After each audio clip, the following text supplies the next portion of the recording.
Hello বন্ধুরা, সবাই কেমন আছো? আশা করি ভালো আছো, সুস্থ আছো। আমিও ভালো আছি। ভালো আছি বলতে গেলে পুরোটা ভালো নেই এখনও পর্যন্ত, কারণ কি তোমরা জানো আমার জ্বর হয়েছিল। তো জ্বরটা তো কমেই গেছে, কিন্তু তারপরে যে ঠান্ডাটা রয়েছে সেই ঠান্ডাটা কিন্তু এখনও কমেনি। আর আমার না ঠান্ডা লাগলে কি হয় জানো তো, কানে যন্ত্রণা হয় প্রচুর। কারণ কি আমার কানে না পর্দাটা ফেটে গেছিলো অনেক দিন আগে। তো যখনই অনেক ঠান্ডা লাগে তখনই এই কানে যন্ত্রণাটাও বেড়ে যায়। তো সেই কানে যন্ত্রণার জন্য একটু কষ্ট পাচ্ছি। তাও কী করা যাবে, কষ্ট পেলেও কিছু করার নেই, এই নিয়েই সব কাজ করতে হবে, আর সেটা নিয়েই চলছি। তো এখন দেখো আমি সকালবেলা বাসন নিয়ে বসে পড়েছি, বাসনগুলো ধুতে। কারণ কি বৃষ্টি এত হচ্ছে না, তো বৃষ্টির জন্য তো কাজ করতে পারছি না। তো সকালে যখন একটু বৃষ্টিটা কমেছিল আমি সেই সময়টাতেই বাসনগুলো নিয়ে বেরিয়েছি। আর এদিকে দেখো চিকুসোনা খেলছে, পাশের বাড়ি একটা বাচ্চা আছে জয়, ওর সঙ্গেই খেলে। তো ওরা দুজনে খেলছে, আর আমি ওদেরকে বলছি যে, জয়কে বলছি ভাইকে একটু দেখিস, আমি বাসনটা মাজছি। তো সেই কারণে একবার ওদের সঙ্গে কথা বলছি, একবার কাজ করছি, এই করছি আর কি। তো এই জন্য চিকুসোনার উপরে একটু মাঝে মাঝে ডাকছি যে, চিকুসোনা কোথায়, তুমি কি করছো কি না করছো। কারণ কি ওকে না ডাকলে আবার ও কী করে, রাস্তার বাইরে বেরিয়ে যায়।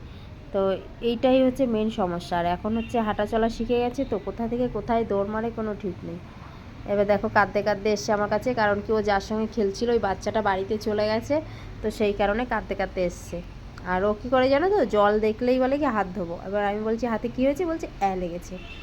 তো হাতটা ধুয়ে আবার আমার কাপড়ে আঁচলে মুছে দিল হাতটা দিয়ে। এই দুষ্টুমি করছে, ওর কাজই হচ্ছে এটা। আর দেখো আমার এতটাই ঠান্ডা লেগে আছে যে আমি যে ভিডিওতে ভয়েসটা দিচ্ছি তোমরা ঠিক বুঝতেই পারছো আমার গলার ভয়েসটা শুনে। পুরো গলাটা এখনও বসে আছে, আর কানে এত যন্ত্রণা করছে। কানে না সবসময় একটা ওড়না হোক, রুমাল হোক, যাই হোক বেঁধে রাখতে হয়, যে কানটা ফাঁকা থাকে। আর ঠান্ডা হাওয়া লাগলেই অমনি কানে যন্ত্রণা শুরু হয়। আর কানে যন্ত্রণাটাই হচ্ছে মেন সমস্যা। কানে যন্ত্রণার জন্য মাথায়ও যন্ত্রণা শুরু হয়ে যায়। তো বৃষ্টির দিনগুলোতে একটু সমস্যা হয়, কারণ কি দেখো আমরা পেছনের দিকে রান্নাবান্না করি, তো তো পেছনের দিকে আসা যাওয়া এই করতে করতে একটু সমস্যা হয়ে যায়। কারণ পেছনের দিকটা তো আসতে গেলে অনেক বৃষ্টি পড়লে তখন আসতে পারি না, তখন ভিজে যেতে হয়। রান্নাঘরটা যেহেতু পেছনের দিকে, আর আমাদের যে ঘরটা, শোবার ঘরটা হচ্ছে সামনের দিকে। তো রান্নার কাজ বাজ সব করতে গেলে যখন বৃষ্টি পড়ে কোনো কাজই করতে পারি না, কারণ কি বৃষ্টির সময়টা এদিকটায় তো অনেক জল পড়ে। তো যখন একটু বৃষ্টিটা কমে সেই ফাঁকেই কাজটা করে নিতে হয়। তো যাই হোক, তবুও বলবো যে এটা তাও অনেকটাই ভালো আছি আমরা। যে গ্রামের বাড়িতে যখন ছিলাম, গ্রামের বাড়িতে বৃষ্টির দিনে খুবই কষ্ট হতো। কারণ কি গ্রামের দিকে তো জানো, কলে, আমাদের শ্যালো কল, তো কলে যেতে হয় যে বাসন টাসন ধোয়ার জন্য, জল আনার জন্য। আর মাটির বাড়ি আমাদের যেহেতু গ্রামের বাড়িতে, তো মাটির মধ্যে কাদা হয়ে যায় পুরো। আর বারবার করে কাদার ভেতর থেকে যাওয়া আসা পুরো, মানে এই বৃষ্টির সময় কি হয় জানো তো, পায়ে পুরো মাটি লেগে লেগে না, সেই পায়ে হাজা হয় না, এরকম টাইপের হয়ে যায় বৃষ্টির দিনে। তো সেই আন্দাজে এখন শহরের দিকে আছি একটু, তো এই এই জিনিসটা ঠিক আছে, এই দিকটা ভালো আছি। আমার শাশুড়ি, আমার যা, এদের এরকম হয়ে যায়, কারণ এখন আমরা যখনই মাঝে মাঝে যাই বাড়িতে। আর গ্রামের দিকে বলো, গ্রামের দিকে তো মাটির কাজ এগুলো তো করতেই হবে। সবার তো আর পাকা বাড়ি নেই, আর আমাদের তো পাকা বাড়ি নেই, আমাদের কাঁচা বাড়ি। তো কাঁচা বাড়িতে এই সমস্যাগুলো হয়। তো আমার বাসনগুলো দেখো ধোয়া হয়ে গেছে, আর আমি চলে গেছি ঘরে জামা কাপড়গুলো নিয়ে আসতে। তো জামা কাপড়গুলো নিয়ে এসেছি।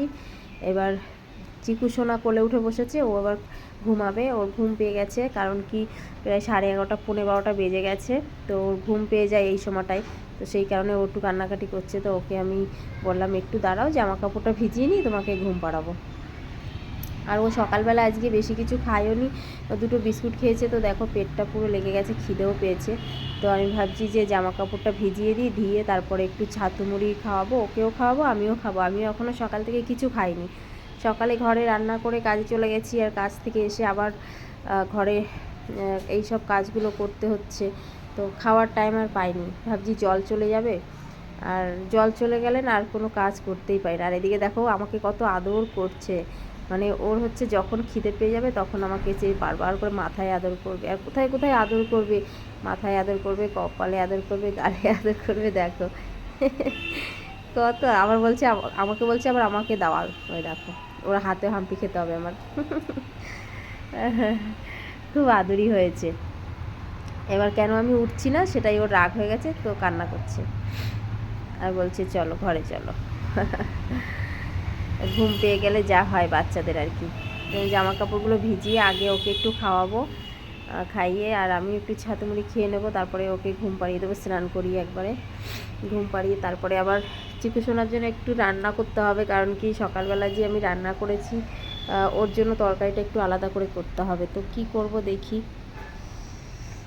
তো দেখো আমি ছাতু মুড়িটা খাবো, এই জন্য ছাতুর জন্য চিনি নিয়ে নিয়েছি। আমি না, অনেকে আছে পেঁয়াজ লঙ্কা দিয়ে খায়, তো আমার ওটা বেশ ভালো লাগে না, গ্লাসে গুলিয়ে জলের মতো আমার ভালো লাগে না। তো আমি আবার কি করি, একটু চিনি দিয়ে আর জল দিয়ে ছাতু দিয়ে মুড়ি দিয়ে খেয়ে নিই, তাহলে মুড়িটা দিয়ে খেলে কি হয়, পেটটাও ভরে, অনেকটা সময় থাকে পেটে। তো সেই কারণে আমি ছাতু মুড়ি দিয়েই আর কি খাই। তো ছাতুটা বানিয়ে নিলাম, আর চিকু সোনা এখানে বসে বসে ফোন দেখছে, তো আমি ছাতুটা বানিয়ে নিয়ে আর খাবো এখন। তো চলো বন্ধুরা, খাওয়া দাওয়া হয়ে গেছে, খেয়ে নিয়েছি, আর চিকু সোনাকে স্নান করিয়ে ঘুম পাড়িয়ে দিয়েছি, দিয়ে দেখো আমি ঘরটা মুছতে এসেছি।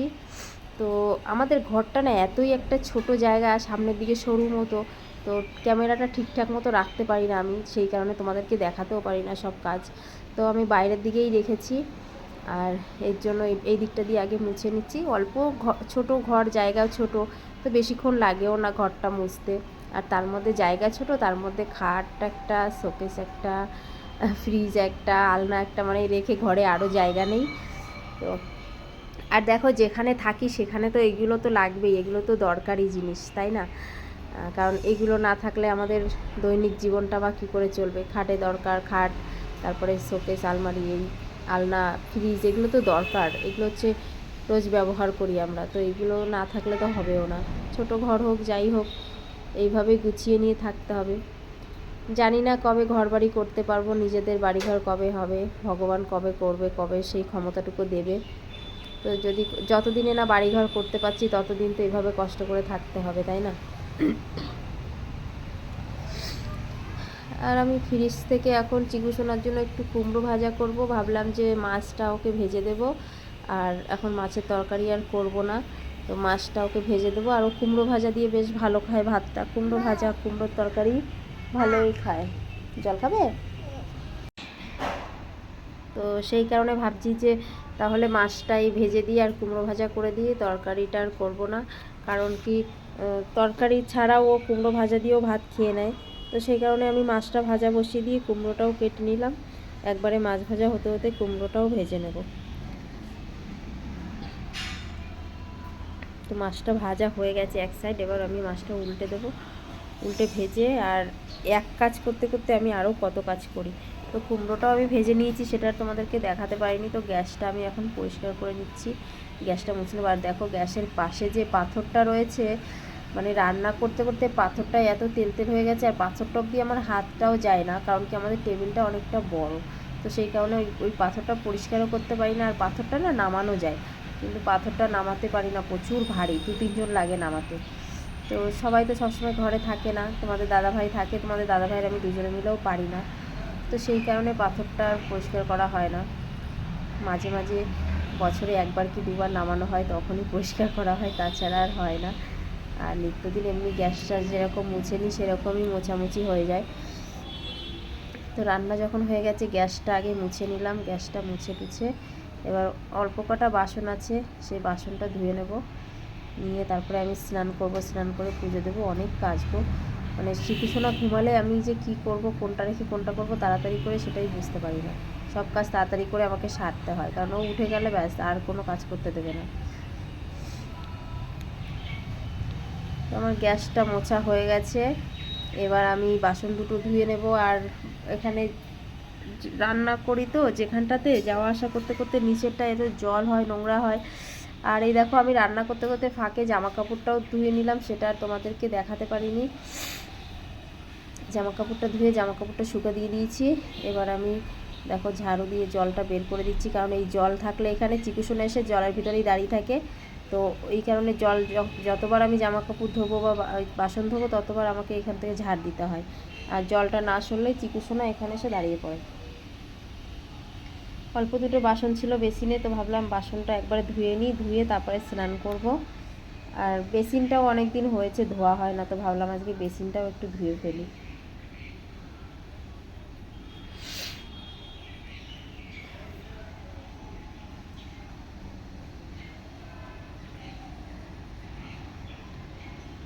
বাসন ধুতে ধুতে দেখছি আমার বাবা চলে এসছে।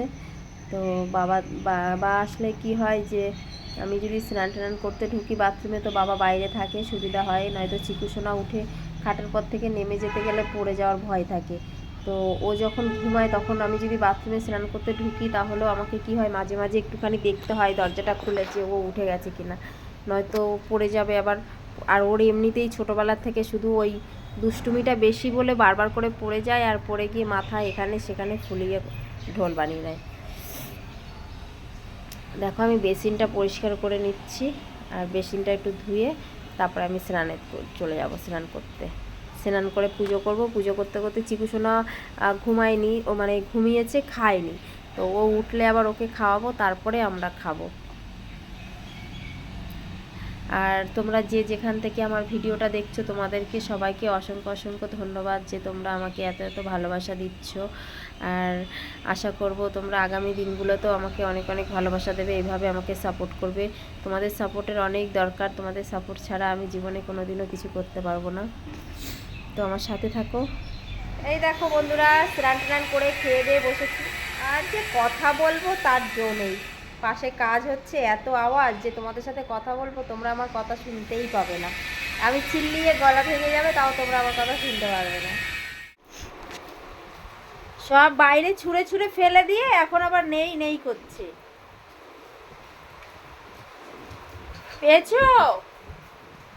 দেখো খুঁজছে, দেখো পুরোদের মতো।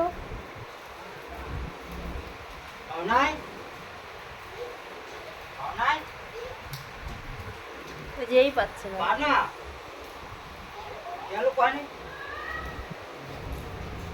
আমি দেখবো। ও কোথায় গেল? ও সোজা ওইদিকে খুঁজে এসছে, পাবে কি করে?